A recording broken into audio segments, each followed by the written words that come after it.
My dear fellow listeners and viewers, in this video, I would like to share with you some of the things you can do to try to solve family issues. That's right, right? We live in a different kind of world where there are problems everywhere. I mean, there are problems in the workplace, there are problems at the place of worship, there are problems everywhere, right? So it is no different when it comes to problems among families and so on, especially when it comes to new generation and the old generation and extended families and all of these kinds of things. Very, very normal, very, very natural.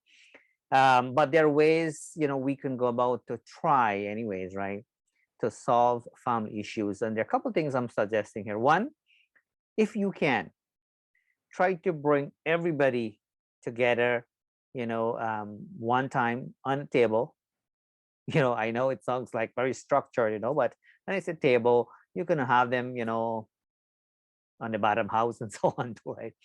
But try to have everybody together and give everybody an opportunity to speak. Obviously, it is important for everybody to speak, so that everybody understands what's happening, because keep in mind, different people might view things differently.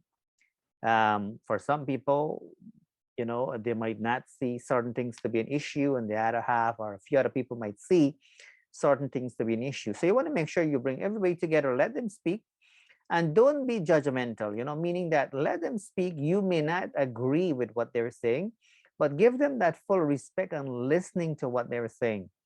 But make sure that you're asking for clarification too, right? Because they may say something, or somebody may say something, and you might take it differently. So you want to make sure and say to them, you have said this, can you explain to us? I mean, you can speak in your own language too, right? Whatever language you speak. So you can say to them, you know what, you have said this, can you explain to me what you mean by that? Can you give me an example? So that way you have clarification. It is very, very important. Another thing to keep in mind too, you do not want to be judgmental, right? And you do not want to interrupt them. I know all the things I'm sharing here, I know it is extremely difficult to do, but you know how challenging it is if you're trying to solve an issue, and if somebody's speaking, trying to get the point across, and then you have somebody jumping in to kind of put a stop to that person. Very, very challenging to solve the problem, right? And so that's one of the reasons it is important to bring everybody together, let them share what's happening. Listening, you want to make sure you listen to each and every individual, respecting what they're saying, because listening, keep in mind that listening does not mean that you are agreeing with what they're saying. Very important, right? So you listening to what they're saying does not mean that you are agreeing with what they're saying. Two different things. And obviously you do not want to interrupt them, as I talked about earlier. Let them just speak, and at the end you can have your say as well too, and so forth. But you want to make sure that you find the time. Very, very important, because if not, things will get out of hand, and sometimes it gets even more challenging to solve these problems, right? A lot of the workplace try their best to kind of follow along the same kind of format. Sometimes it works, sometimes it doesn't work. But it's probably not a bad idea to kind of implement the same kind of thing in a family setting, right? Because there are lots of issues everywhere. So it's nice to solve things before it kind of somewhat get worse. And last but not least, right, you want to make sure that you're focusing on the current issue. So don't worry about what took place 5 years ago, because it is not uncommon for people to bring up story from 5 years ago, 10 years ago, right? You want to make sure that you're focusing on the current issue. What is the problem right now? Focus on that, right?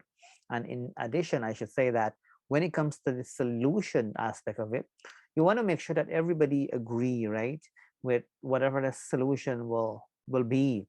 You do not want to make adjustments. You do not want to do things just to please half of the person, or sorry, half of the people, and leave out the other half, right?